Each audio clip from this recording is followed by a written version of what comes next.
James Parks, live in Aransas Pass. September 23rd, I had a little cook stove that we normally use camping for heat. It's a little, about 18 inches by probably about 14 inches, relatively small. And sometimes we have it here and we'll make us a little fire and we might cook some shrimp, with iron skillet and whatnot. But that night, my boy came over and we decided, just have a little fire. It's one of those nights that were light and variable winds. So it was a good night just to kind of sit by and watch the fire. And we had this little fire going, and we had some longer sticks that came out and ignited some on the ground. And we just sat there and kind of watched it burn. And we went in the house to cook us a steak. And by that time, the fire was, flames were probably about this tall at the time. And as you can see from the kitchen, we can see through that glass door. And you can't exactly see the fire, but you can see the glow of it. You can see whether or not it's getting smaller or bigger and stuff like that. We heard our dog started barking. And a lot of times when the dogs start barking, it's normally somebody going up and down the street late at night. But this night they kept on barking, so I told the kid, I said, man, surely ain't somebody that stupid be lurking around here at this time of night. And we walked out and you can see a flashlight over there, glowing over the fence. And so I walked down and it's PD, and he asked me, he goes, can I see your driver's license? And so I gave him a license, and I got my license. I asked him, do you want me to put out the fire? He goes, yeah, go ahead and put it out. And of course I got the hose right there. It's probably 12, 13, 14 feet away, not too far.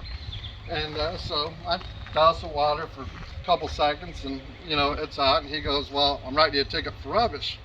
I'm like, that's stupid. They got 3 police cars out here, 3 o'clock in the morning. And this is the best you got to utilize your time. We spend X amount of dollars for our police force, and this is nothing else better you got to do at this time, because I'm burning pieces of oak wood. So when a police officer came, the only thing he could see is the glow between the fence. He just said that he was on a routine patrol. He smelled smoke, so he stopped, he saw the glow, and whenever he sees a fire, no matter what, he writes somebody a ticket.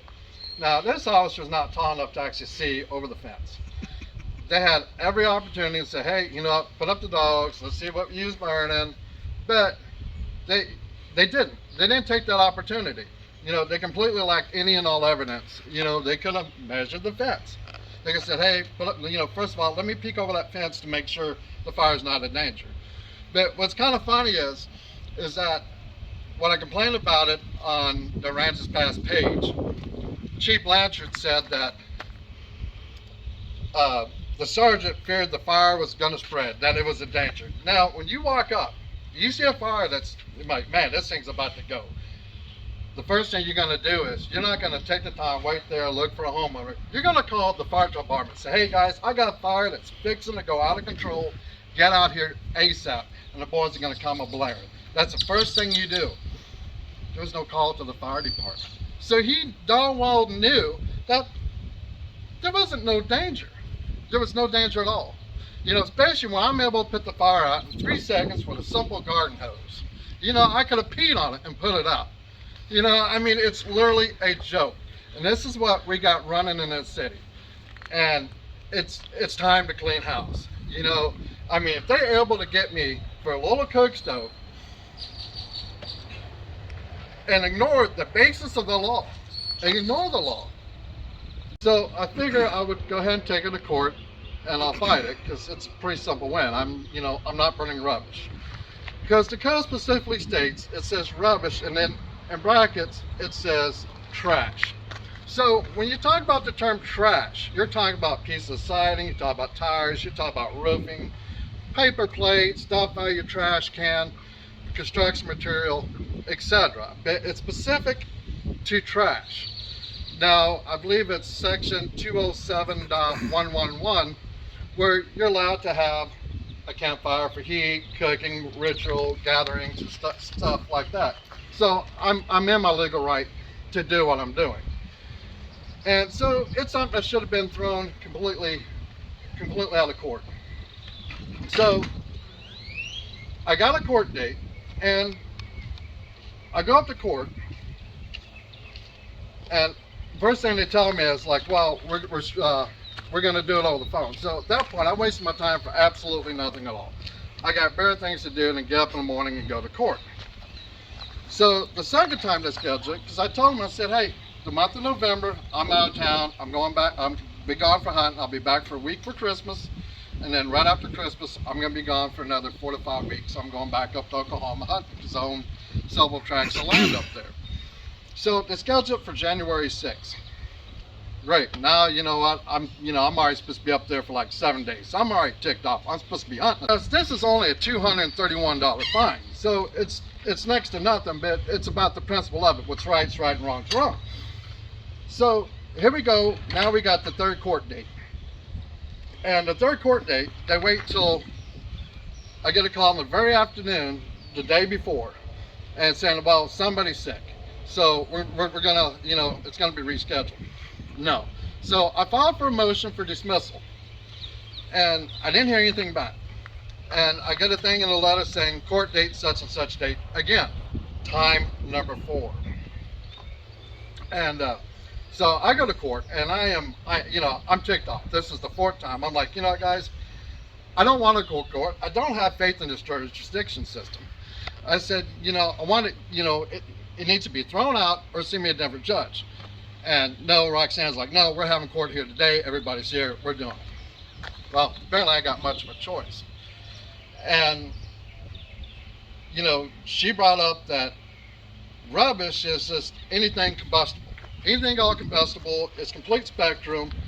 And at that point, you can very well tell this judge is not in charge of this courtroom by no means at all.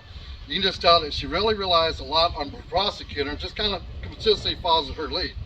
For example, like when the police officer said, when he pulled up, the flames were 4 to 6 feet tall. Now, that's as tall as that privacy fence, 6 feet tall. Now, there's no problem when I objected, there's no problem them sticking with, the flames are 4 to 6 feet tall. But when I brought up the privacy fence is 6 feet. Oh, well, there's no tape measure, so that's inconclusive. But yet we're able to stick with a 4 to 6 feet tall, flames, which is, come on, really? It's really, really, really a joke. And wanted to throw me into jail for this. Roxanne wanted to throw me in jail for this, saying I put everybody's life in danger. You know what? That is a garage behind you. I own that. And I also own the neighbor's house over there, and I also own this house. And they're paid for. And they burned down. It's my own fault. But it's me. It's not putting anybody at danger. They're saying that they could have caught that fence way over there on fire. That RV could have went up in 3 seconds. It's just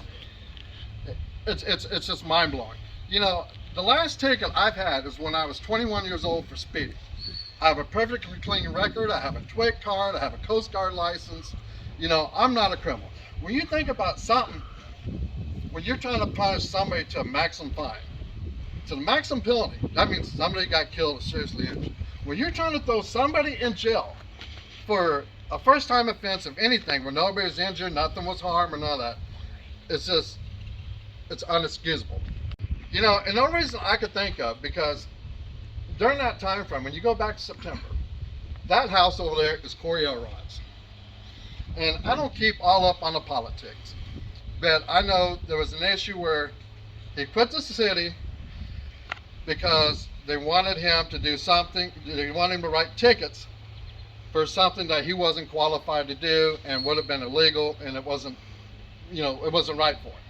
And he's a pretty straight shooter. And during that time frame is when Chief Blanchard sent out an email saying anybody that pulled him over would get a free steak dinner. So I don't know, is a neighbor good for breakfast? I mean, it makes you wonder. I've been here for, probably about 12 years, 3 or 4 times a year. Heck, we used to have a, circle fire ring here, and we used to have fires. Neighbor there used to have a fire, and, people across the street, other side. There was a time that, 10 years ago, heck, we used to have one about, once a week, every other week. And never a problem.